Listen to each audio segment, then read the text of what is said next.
शेतकरी कर्जमाफी 2026 अंतर्गत 17 लाख शेतकऱ्यांची यादी आली, ज्यामध्ये पहिल्या टप्प्यामध्ये 5028 कोटी रुपयांचे वितरण झाले आणि त्यानंतर आपण पाहिलं की परवा दिवशी पुन्हा एकदा 4000 कोटी रुपयांचे वितरण झालेले आहे। म्हणजेच की जवळपास 13 ते 14 लाख शेतकऱ्यांचा राज्यातील आतापर्यंत 7-12 त्या ठिकाणी कोरा झालेला असून त्यांना कर्जमुक्तीचा लाभ मिळाला आहे। आणि याच कर्जमाफी, याच पुण्यश्लोक अहिल्यादेवी होळकर शेतकरी कर्जमुक्ती योजनेअंतर्गत आता पुढच्या यादीची प्रक्रिया सुरू झाली असून लवकरच ही पुढची यादी प्रकाशित होणार आहे। आता तुम्ही म्हणाल हे लवकरच सांगू नका, यादी कधी येणार ते आम्हाला सांगा। ते देखील तुम्हाला आजच्या व्हिडिओमध्ये आपण संपूर्ण क्लिअर सांगणार आहे, त्यामुळे व्हिडिओ शेवटपर्यंत पाहायचा आहे। चॅनलला सबस्क्राइब आणि पेजला फॉलो करायला विसरायचं नाही, कारण पुढील अपडेट तुम्हाला मिळणार आहे। तर यामध्ये सर्वात महत्त्वाची बाब म्हणजे 3,69,000 शेतकऱ्यांची त्या ठिकाणी पुढील यादी येणार असल्याबाबतची माहिती मिळत आहे।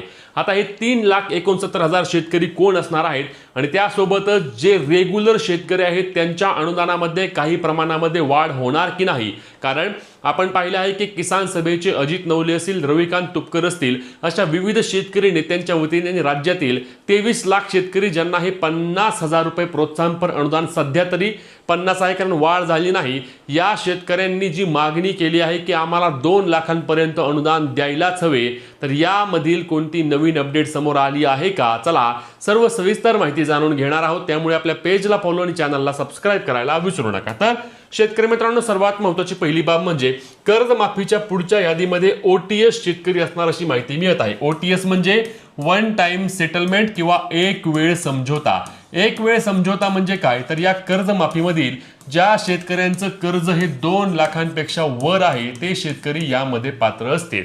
म्हणजेच की एखाद्या शेतकऱ्याकडे 2.5 लाख रुपये कर्ज आहे, एखाद्या शेतकऱ्याकडे 2.25 लाख रुपये कर्ज आहे, पण हे सगळेच शेतकरी आहेत का? तर सर्वात पहिली बाब, हे सगळेच शेतकरी नाहीत। हे तेच शेतकरी आहेत ज्यांचे कर्ज 2019 नंतर घेतलेलं आहे आणि 2025च्या आधी ते कर्ज थकबाकीमध्ये गेलं असेल ते शेतकरी असणार आहेत। कारण अनेकांनी मला प्रश्न विचारला की आमचे 2014 साली आम्ही कर्ज उचललं होतं आणि ते थकबाकीमध्ये आहे, तर आम्ही यामध्ये पात्र असणार का? तर तुम्ही पात्र असणार नाही। हीच मागणी त्या ठिकाणी 13 ऑगस्ट रोजी झालेल्या आपल्या पुण्यामध्ये महसूल मंत्री, कृषी मंत्री आणि राज्याचे सहकार मंत्री यांच्यासोबत शेतकरी नेत्यांच्या झालेल्या बैठकीमध्ये मांडण्यात आले आहे, ज्यामध्ये 2017 सालची कर्जमाफी असेल, 2019ची कर्जमाफी असेल, या कर्जमाफीपासून वंचित राहिलेल्या शेतकऱ्यांना देखील कर्जमाफीचा लाभ द्यावा या संदर्भातील मागणी केली आहे। आणि यामध्ये मुख्यमंत्र्यांच्या वतीने जी उपसमिती आहे त्या उपसमितीसोबत मुख्यमंत्री असतील, सहकार मंत्री, कृषी मंत्री यांची या आठवड्यामध्येच मीटिंग होणार होती, परंतु ती मीटिंग अद्याप झाली नाही। ती मीटिंग होईल आणि त्या मीटिंगमध्ये आम्ही सकारात्मक निर्णय घेऊ अशी माहिती मंत्र्यांच्या वतीने राज्यातील सर्व शेतकरी नेत्यांना दिली आहे। हे देखील शेतकरी आहेत, यांनी देखील कर्ज उचललं होतं आणि हे देखील यांनाही या कर्जमाफीची गरज आहे।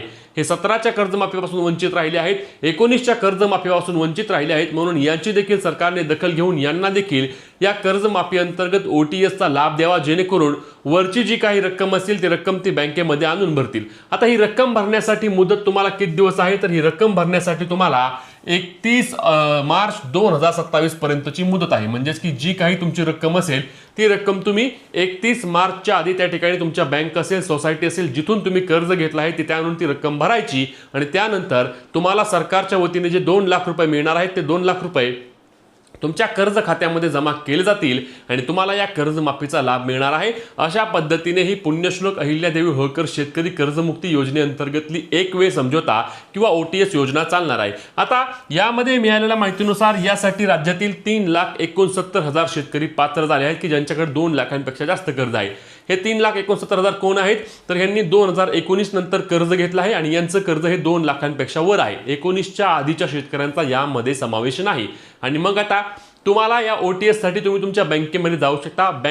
काही बँका आहेत की ज्या OTSचा फॉर्म देखील भरून घेत आहेत, ज्यामध्ये तुमची सर्व माहिती विचारली जात आहे आणि त्यासोबतच OTS करण्यासाठी तुमची तयारी आहे या संदर्भात तुमच्या सह्या देखील घेतल्या जात आहेत। म्हणून तुम्ही तुमच्या बँकेमध्ये जाऊन देखील याबाबतची खात्री करू शकता की तुमची OTS मध्ये तुमचं खातं बसतंय का, आणि हे बसत असल्यास तुम्हाला काय प्रक्रिया पुढे करावी लागेल हे देखील तुम्ही तुमच्या बँकेमध्ये जाऊन सध्या देखील विचारू शकता।